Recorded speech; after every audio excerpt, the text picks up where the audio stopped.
My question was, how do we approach Transmedia as an independent filmmaker? A lot of us are working on very tight budgets and low resources and having a hard enough time just trying to create our one story. How do we approach Transmedia, and should we be trying to actually execute all these projects or just develop them?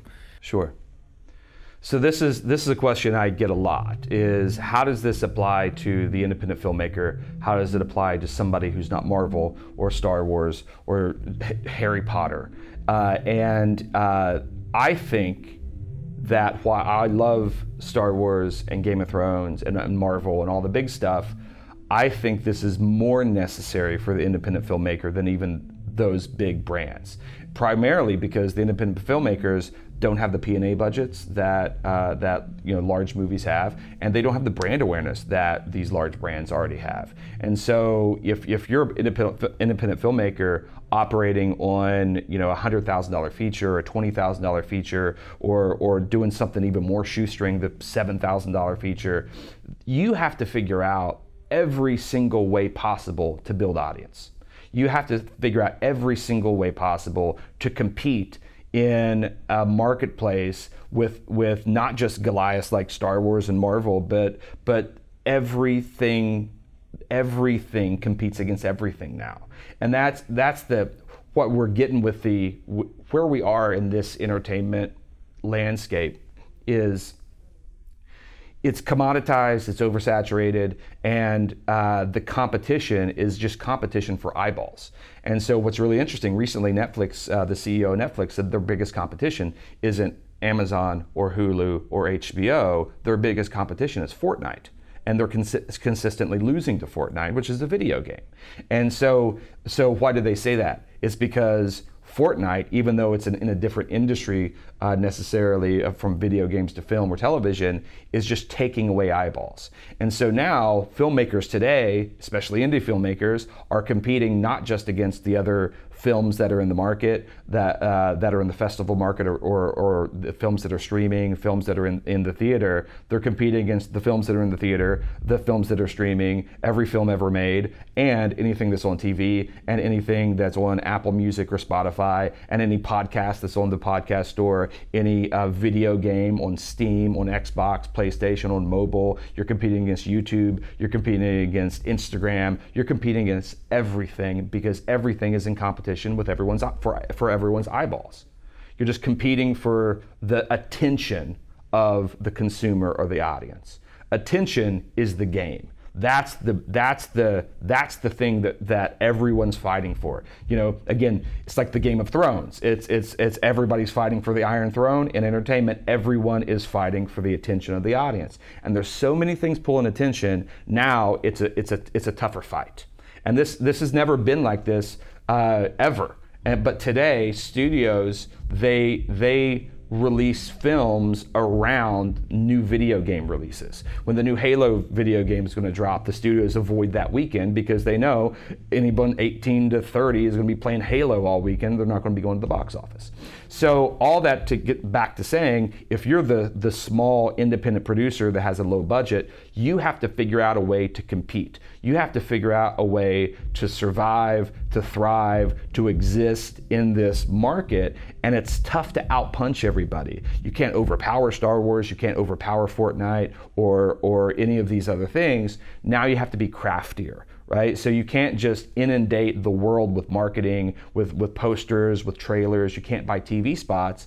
So what can you do? And so if you have a good idea, if you have a good story and you're a great storyteller, now there's all these really interesting tools that we can use to now send your story out and capture the attention of the audience, right? And so it's not necessarily about putting one fishing lure out there. Now that we have so many tools, we can have 10 or 12 fishing lures out there simultaneously fishing in 12 different ponds all the time looking for audience. And so what I get though is independent creators saying, one, I don't know how to do it, or even if they know how to do it, they say, that seems like a lot of work, right? And that to me, that is such the wrong mindset to have, right? Because we talked about this in the first round of interviews we did, is I always encourage independent filmmakers to be thinking as entrepreneurs rather than just an artist.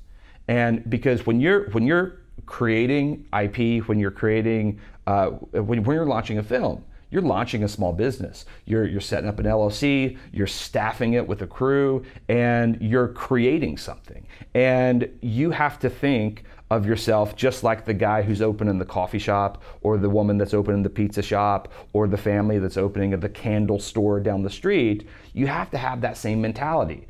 And so like, if you understand the amount of hours and hard work it is to launch your own business, then independent filmmakers understand it in context of a film. They're fine with spending 18 hours a day on a film set for 12 straight days. That's fine, because they think that's just within the context of what they do. But now it's broadened to where now you have to learn how to broaden the scope of that, to have a more skill sets at your disposal in order to compete in this crazy market. So as a pizza shop owner can't say, well, I love to make pizza, that's my thing, I'm not going to worry about the bookkeeping because, who cares about that? Or I'm not going to worry about, the front of the house, I'm not going to worry about these other things, all I'm going to do is make my pizza.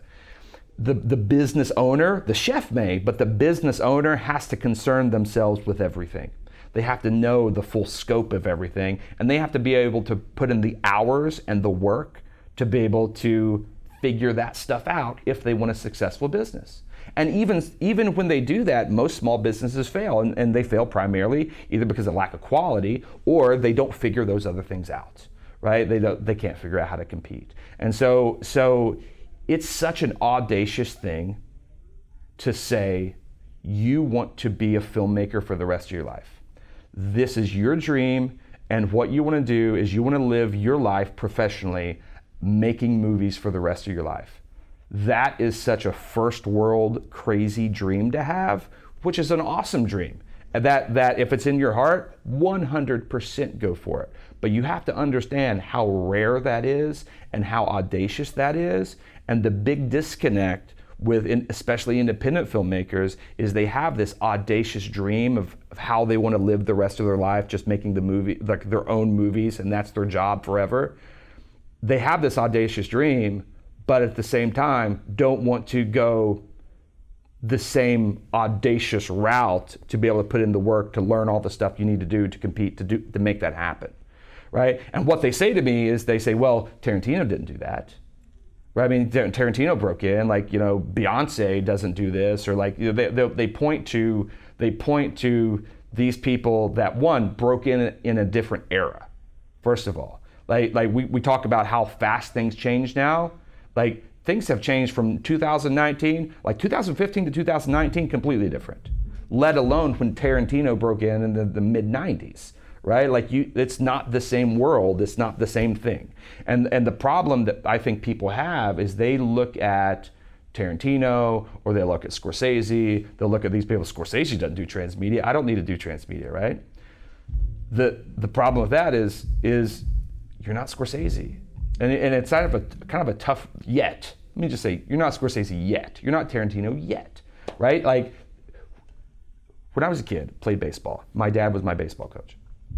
And when you teach kids to play baseball, you teach them to catch a ball with two hands, right? You just catch a ball with two hands so the ball wouldn't pop out of your glove, right? Real simple thing. My dad takes me to a professional baseball game, and I'm watching King Griffey Jr. in the outfield catching fly balls. And he's catching it with one hand. He's catching it behind his back. He's catching it like sort of down by the ground. He's doing all these crazy things. And I say, Dad, you tell me I have to catch with two hands, but King Griffey Jr.'s not catching with two hands. Why can't I just catch with one hand like him?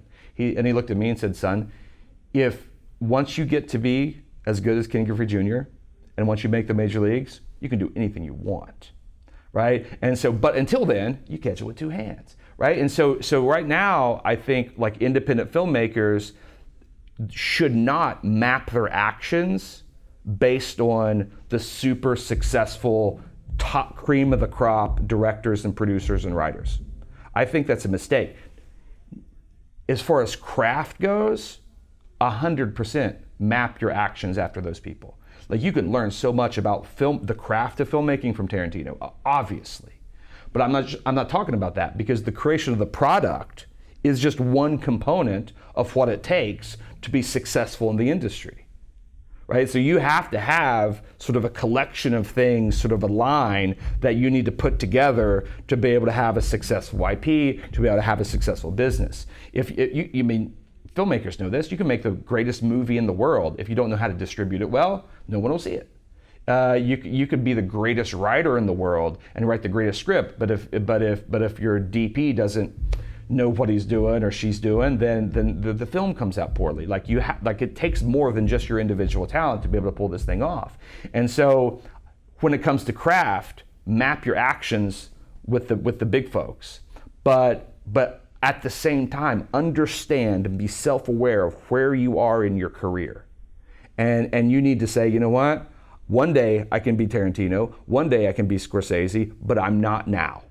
So what do I use? What can I use? How do I use everything possible in order to position myself in a way that I can get there? The path is there, right? But the world is different than when Steven Spielberg started shooting movies. It's just a different world, right? And it's good to like read about Steven Spielberg and the whole thing, but you can't say, well, Steven Spielberg did this, so I don't have to do it, or I can do it because he did it, or whatever, right? So it's just a whole different thing. So I'm very bullish on the fact that independent creators need a multi-platform transmedia super story more than anybody in order to compete and in order to be able to make a splash in this oversaturated world. I don't think it's just for the big guys.